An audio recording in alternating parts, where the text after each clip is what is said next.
Ok. Bueno, un saludo para todos. Y bueno que aquí se ha podido seguir haciendo esta reunión de jóvenes. Obviamente no siempre digamos, con la magia de poder estar juntos ahí en persona, pero ya todos sabemos las circunstancias. Y aquí hay gracias al Señor de que se ha tenido esa oportunidad.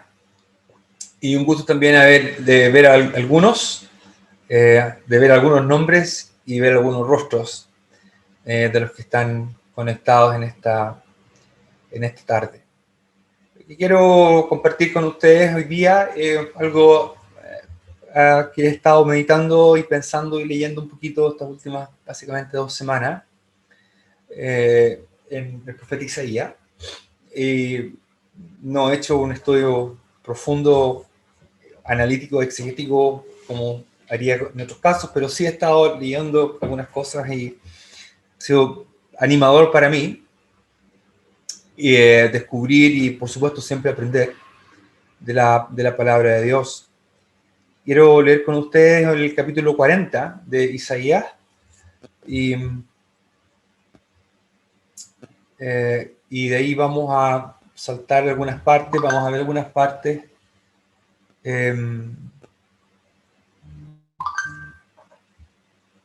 relacionadas con el resto de la sección. Esta parte, ¿dónde está?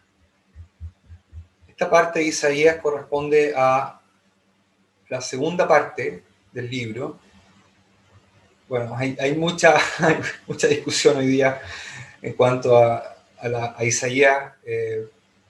La visión clásica, digamos, de que Isaías es un solo libro, ha sido desafiada desde ya varias décadas. Así que hoy día, si ustedes leen los comentarios, no se sorprendan si encuentran expresiones como segundo Isaías, o tercero Isaías, o deutero Isaías, y cosas así. Y básicamente, bueno, no entraré ahí ahora porque no es el tema. Solamente les aviso porque alguno de ustedes quizás va a encontrarse con algún comentario que ocupa esta terminología. Todavía hay, sin embargo, muchos argumentos de peso para pensar que Isaías sigue siendo un libro unitario, una unidad literaria escrita por un solo autor, y esa es mi posición todavía. Así que, y muchas de estas ideas de segundo Isaías, tercer Isaías, tiene que ver con muchas veces tiene que ver con la reticencia a aceptar que pueda aparecer con tanta precisión, por ejemplo, que Dios va a enviar a alguien llamado Ciro para liberar a Israel, cuando eso todavía no ocurre, ¿no? Isaías está profetizando todavía en el año 700 y algo, siglo octavo, los días de Ezequías. Por supuesto que todavía el imperio persa está lejos de aparecer, y entonces dice, mire, en realidad esto no puede ser. Así que muchas de estas posiciones críticas aparecen porque muchas veces están no acompañadas de una profesión cristiana. Muchas veces se quiere hacer algo muy académico y se deja de lado la parte de la fe.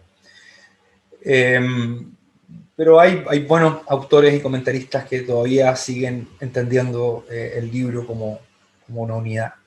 Lo que sí es claro es que el capítulo 40 marca una nueva sección en el libro, y especialmente la sección entre el capítulo 40 y el capítulo 48. Esos 8 capítulos son marcadamente emotivos, donde predomina las palabras de ánimo, de consuelo, donde prácticamente no hay anuncios de juicio, por lo menos hacia Israel, y son palabras que buscan animar a un pueblo que va a pasar por un tiempo difícil. Los primeros 39 capítulos de Isaías han hablado mucho del pecado de Israel, han hablado mucho de la necesidad y de la imperiosidad de la disciplina, básicamente el exilio. Y de hecho el capítulo 39 termina, aunque capítulo 39 parece algo más como narrativa, este relato de Ezequías recibiendo a los enviados de Babilonia, termina ese capítulo con las palabras del profeta anunciando que van a venir los de Babilonia. En el versículo 6 dice de Isaías 39, he aquí vienen días, lo voy a leer aquí, he aquí vienen días en que será llevado a Babilonia todo lo que hay en tu casa y lo que tus padres han atesorado hasta hoy. Ninguna cosa quedará, dice Yahvé. De tus hijos saldrán de ti, que habrás engendrado tomarán y serán eunucos en el palacio del rey de Babilonia. Y dijo Ezequías a Isaías, la palabra de Yahvé que has hablado es buena, y añadió, a lo menos haya paz y seguridad en mis días. Siempre me ha llamado un poco la atención la respuesta de Ezequías, pero no es el tema de hoy. Es como, yo me salvé, menos mal, pero no es el tema. Lo que sí es importante quizás es recordar por qué el exilio viene. El exilio es un acto de disciplina de Dios. Y el exilio uno podría dividirlo hasta incluso en dos partes, porque Israel sufre un doble exilio, ¿verdad?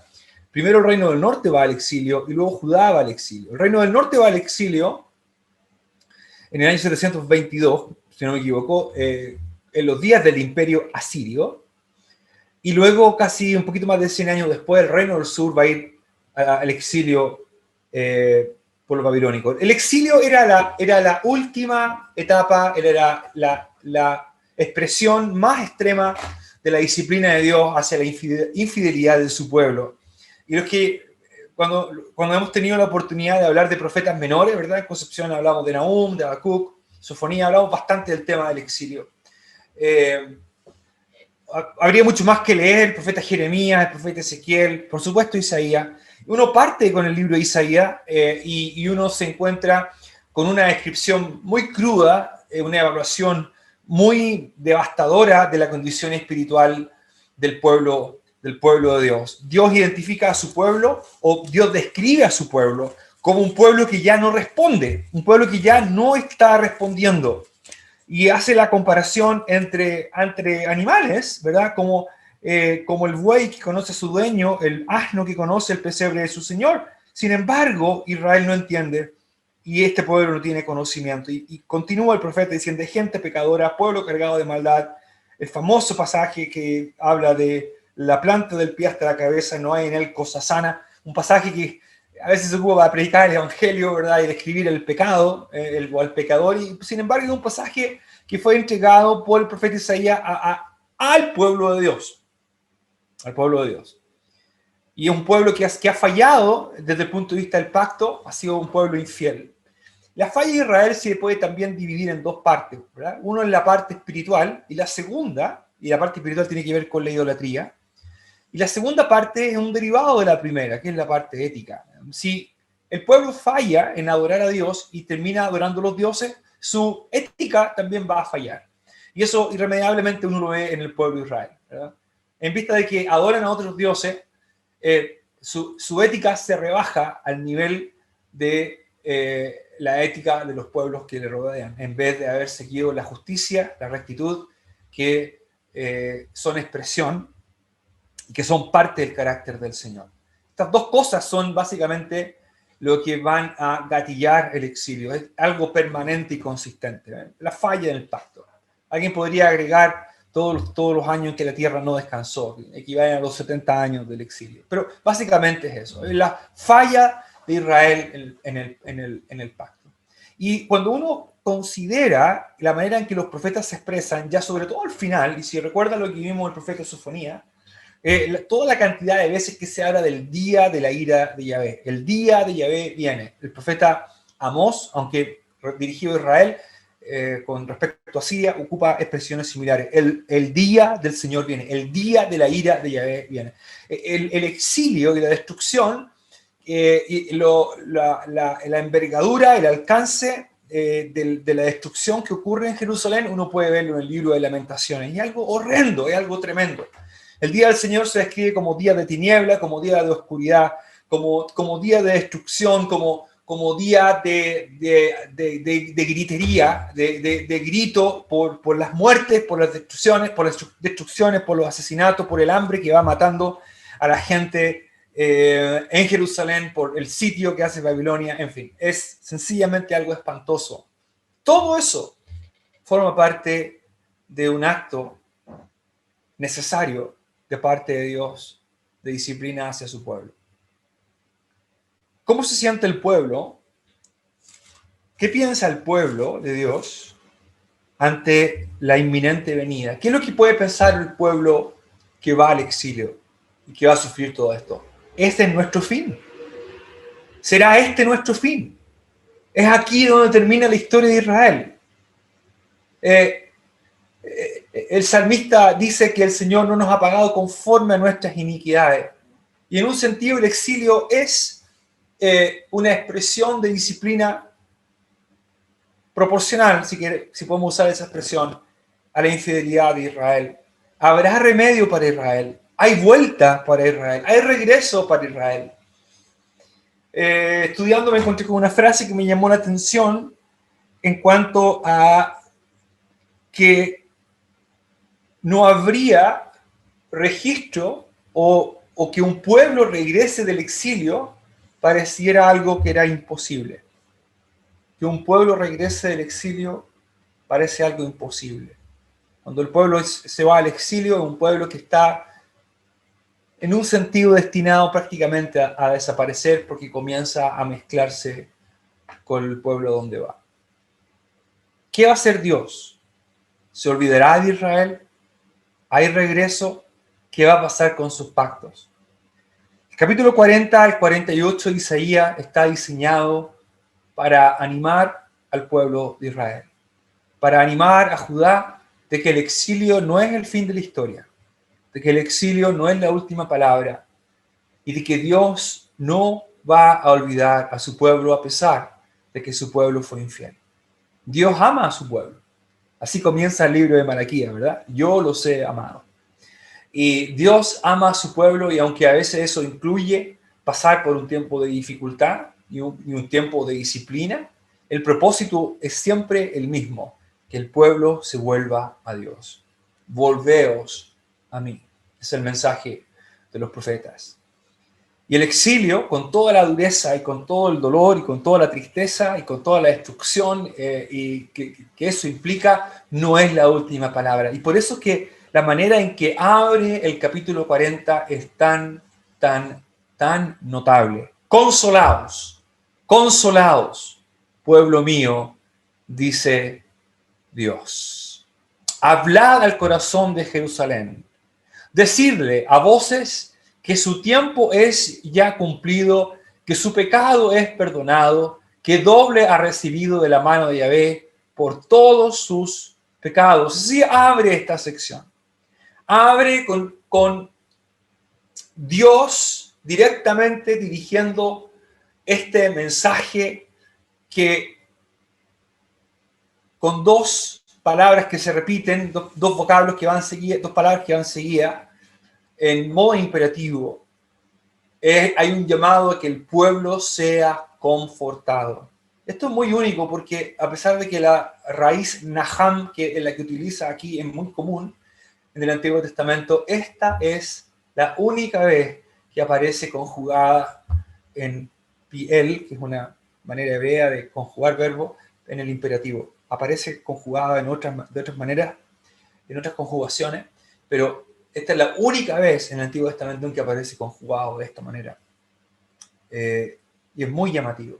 Obviamente la repetición es un recurso literario, es un recurso literario que busca captar la atención de la audiencia.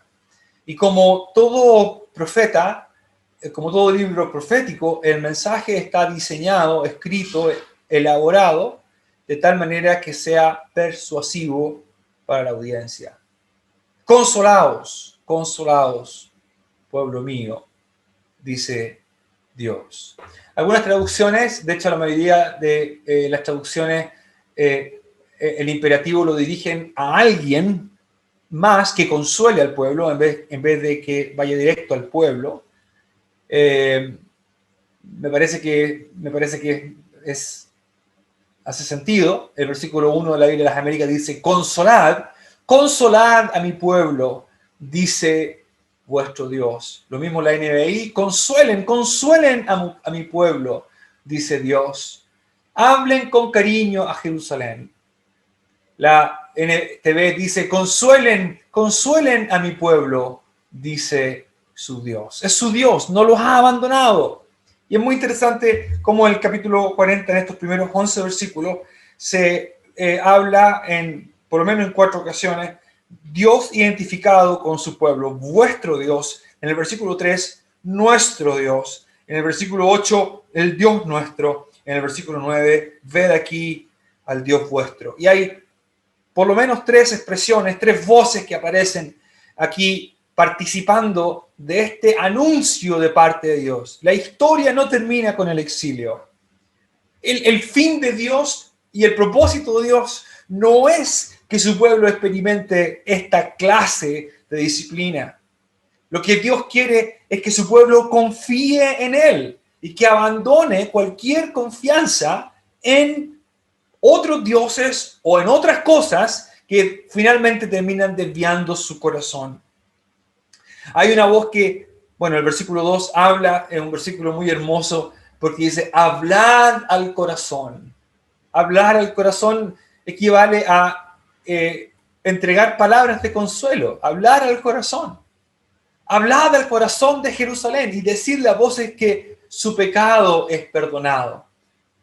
Otras traducciones dicen: anúncienle que ya ha cumplido su tiempo de servicio, que ya ha pagado por su iniquidad, que ya ha recibido de la mano del Señor el doble por todos sus pecados. Esa expresión, el doble, es probablemente una figura idiomática o una figura del lenguaje, simplemente para decir que todo está saldado, que no hay nada más que haya que hacer. La NTV dice: hablen con ternura a Jerusalén y dígale que se acabaron sus días tristes y que sus pecados están perdonados. Sí, el Señor le dio doble castigo por todos sus pecados. Probablemente una de las cosas más difíciles para el creyente, y si aquí nos detenemos ya para hacer una aplicación. Oye, antes de ir a la aplicación, básicamente entonces, cuando ustedes lean estos 8 capítulos del 40 al 48, no los vamos a ver todos ahora, pero sí voy a leer algunos versículos en el capítulo 41 al final. Pero lo que sí podemos hacer al leer estos 8 capítulos es ver cómo Dios una y otra vez intenta convencer a su pueblo de que Él es un Dios fiel, de que Él no va a fallar y de que Él no va a abandonar a su pueblo. Obviamente la situación política en la cual Israel o Judá va a estar es una situación que hace dudar. El poder político lo tiene Babilonia en este momento, o lo va a tener en el momento del exilio, ¿verdad? En este momento el imperio sirio está gobernando, cuando Isaías profetiza, pero cuando sea el exilio será los babilonios, y cuando el pueblo regrese será Persia. ¿Qué control, verdad? Alguien podría pensar: esto está fuera de control. No, ¿dónde está Dios? ¿Puede Dios intervenir? ¿Puede Dios intervenir? ¿Puede Dios mostrar su capacidad? ¿Puede Dios aún seguir determinando el destino, la suerte de su pueblo? ¿Es eso posible? Estos 8 capítulos, entonces, cuando los léanlo teniendo en mente que Dios busca persuadir a su pueblo que, número 1, Él es capaz, que Él puede, que Él está en control. Aquí está ese famoso pasaje del versículo 12 en adelante, ¿verdad? El incomparable Dios de Israel, que me impactó hace años atrás. Lo leí,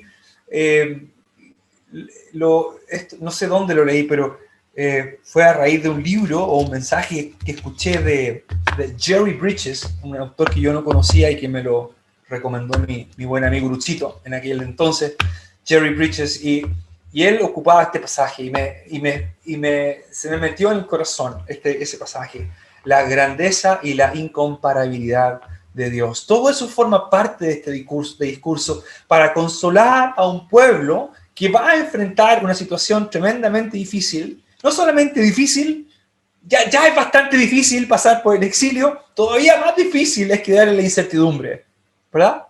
Y quizá una de las cosas más terribles para un ser humano es estar en la incertidumbre, es no saber qué va a pasar, es no saber qué va a ocurrir. ¿Cuándo me van a decir si quedé o no quedé? ¿Cuándo van a decir si me van a contratar o no me van a contratar? ¿Cuándo me van a decir la incertidumbre sencillamente algo que nos hace mal?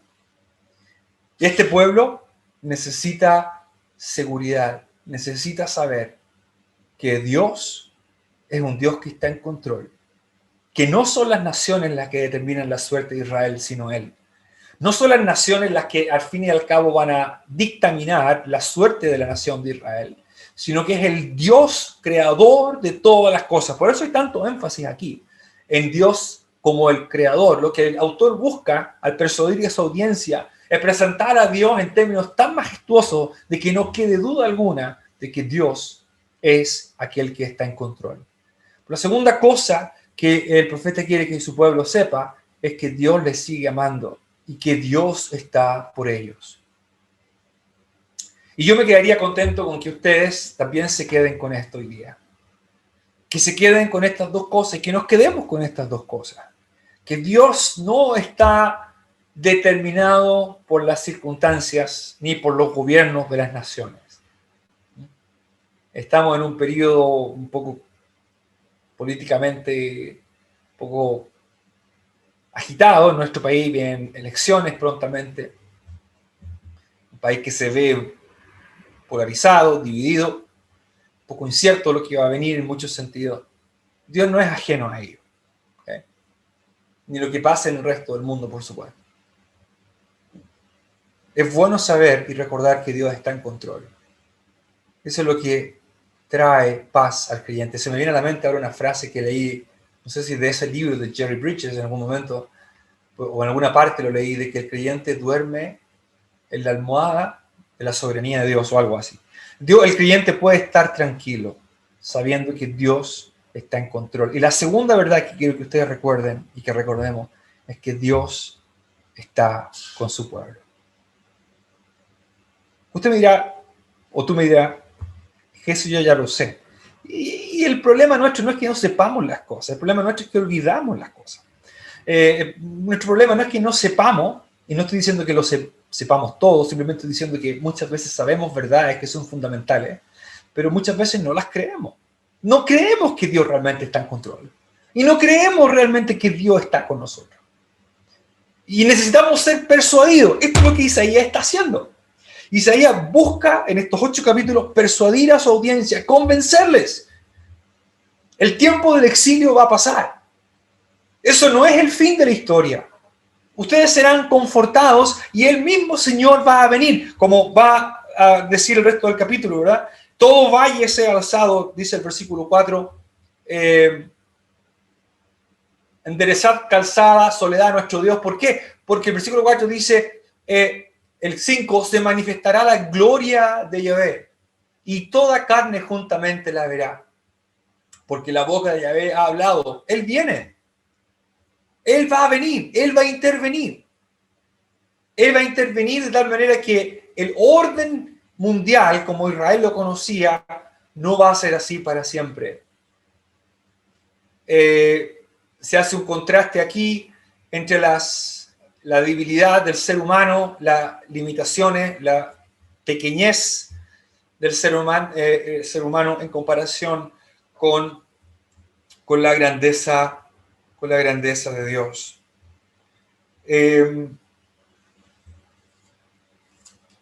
Estaba buscando un versículo que quería leer, pero ya me va a aparecer. Porque es un versículo que refleja un poco la apatía, la duda, ¿verdad? La apatía y la duda del pueblo de Dios, su duda en cuanto a la capacidad de Dios para intervenir. Esta queda el versículo 27, ahí está. En el capítulo 40, versículo 27, dice, ¿por qué dices, oh Jacob, y hablas tú, Israel, Mi camino está escondido de Yahvé y de mi Dios pasó mi juicio. Noten ustedes las otras versiones. La NBI dice, ¿por qué murmuras, Jacob? ¿Por qué refunfuñas, Israel? Mi camino está escondido del Señor. Mi Dios ignora mi derecho. La Nueva Traducción Viviente dice, oh Jacob, ¿cómo puedes decir que el Señor no ve tus dificultades? Oh Israel, ¿cómo puedes decir que Dios no toma en cuenta tus derechos? Esta es la duda del pueblo, ¿verdad? Y esta es la duda de la cual el profeta quiere librar a este pueblo, de esta apatía, de esta duda. ¿Realmente sabe Dios lo que está pasando? ¿Está Dios consciente de lo que me está ocurriendo? ¿Sabe Dios está Dios al tanto de lo que está hoy día pasando en el mundo con todas las cosas que están pasando? ¿Por qué Dios aparentemente no muestra interés en mí? ¿Por qué me siento descuidado por Dios? Y esto es lo que el profeta está haciendo. Dios sí está al tanto y Dios sí se preocupa. Dios sí quiere la bendición y el crecimiento y el desarrollo de su pueblo. Porque el tiempo avanza, obviamente no podemos ver todos los detalles, pero noten ustedes aquí el versículo el 9, súbete sobre un monte alto, anunciadora de Sión, levanta fuertemente tu voz, anunciadora de Jerusalén, levántala, no temas, di a las ciudades de Judá, ved aquí al Dios vuestro.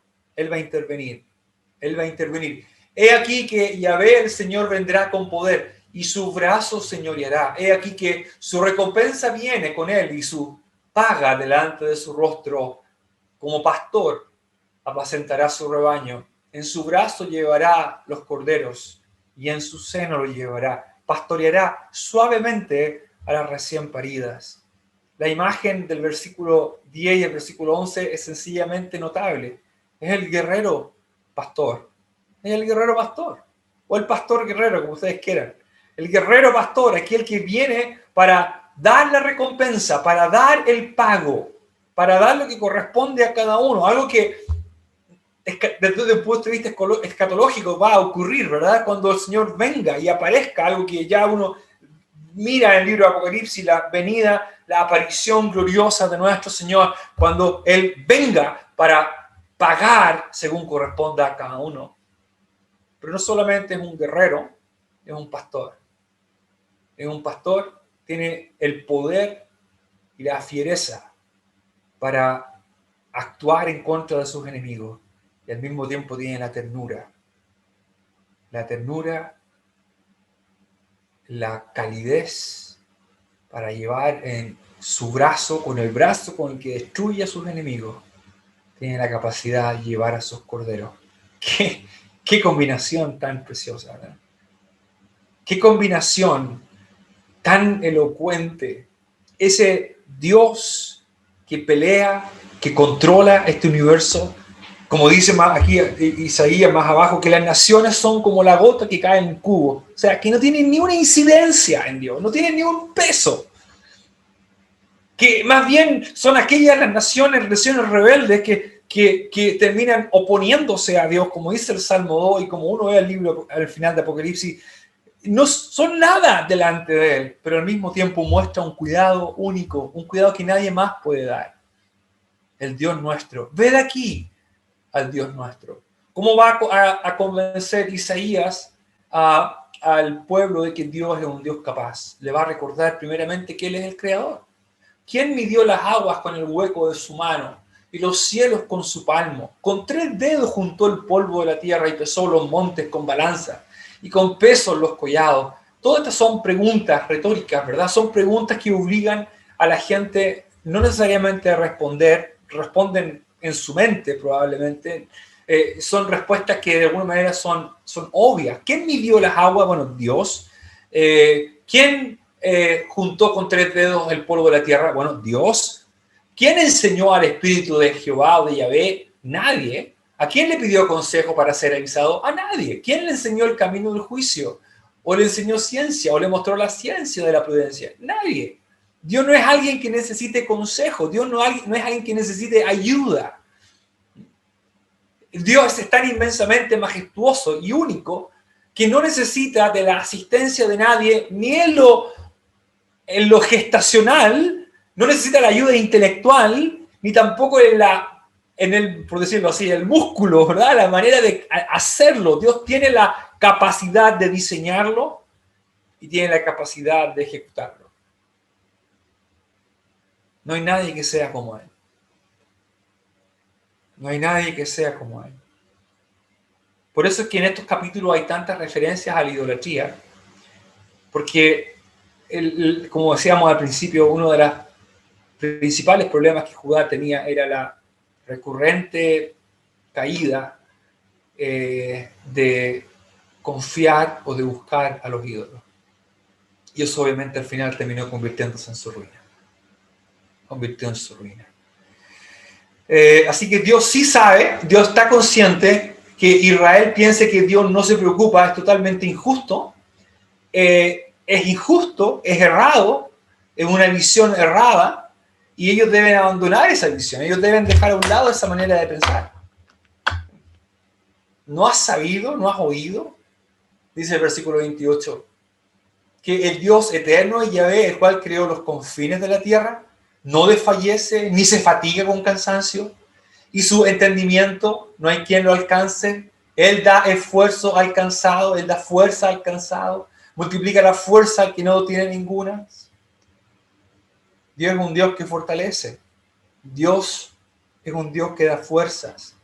Capítulo 41, otra vez el profeta va hacia el área de los ídolos y de cómo ellos son incapaces para salvar, no son capaces de proveer seguridad.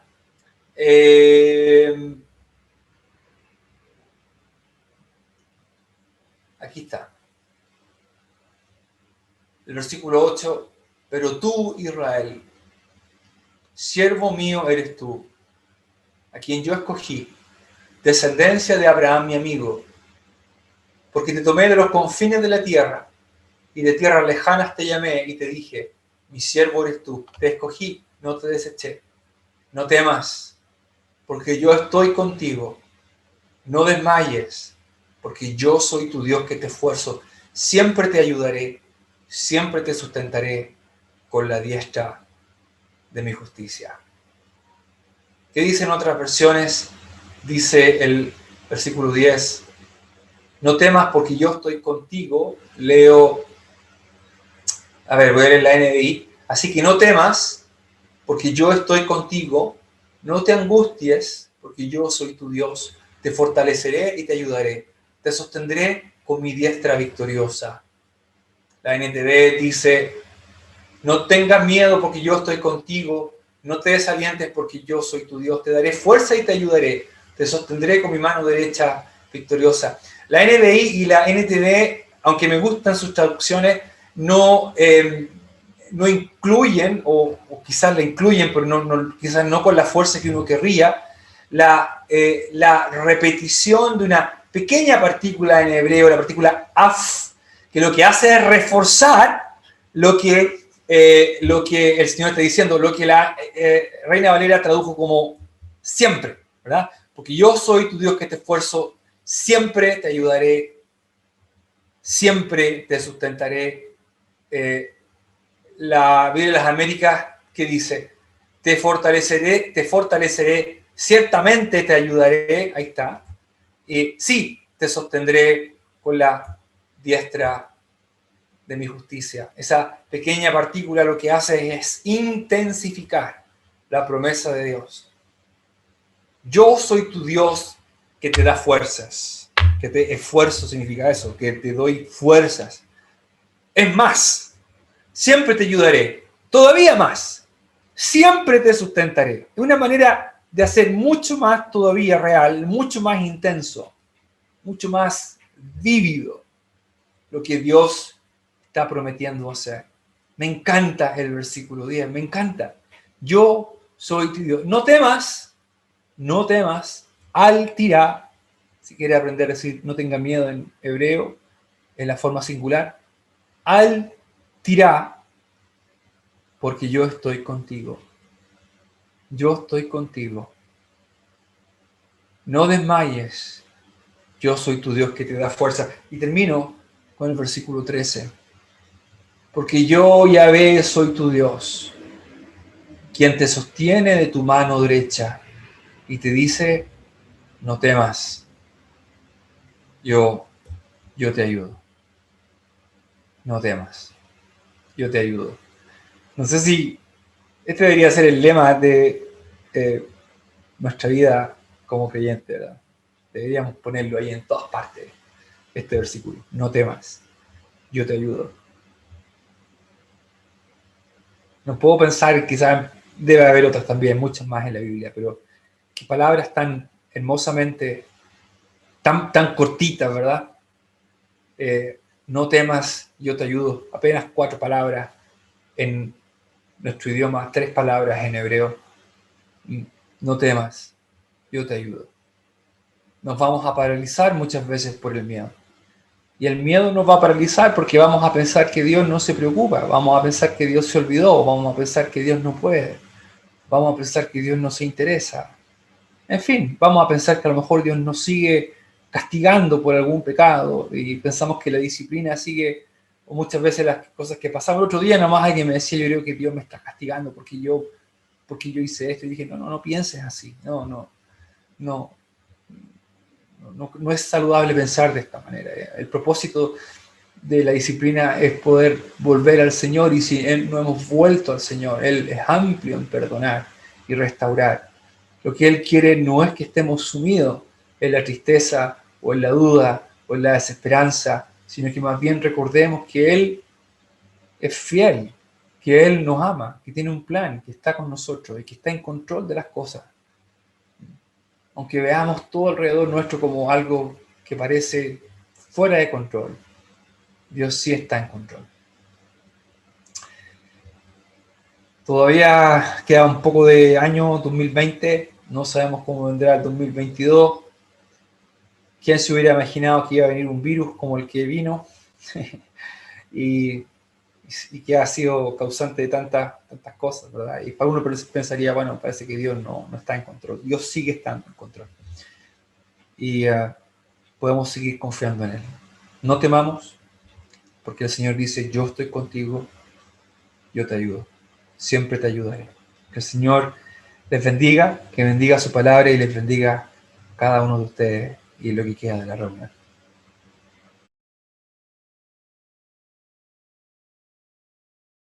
¿Oro? Padre, gracias que podemos confiar en ti.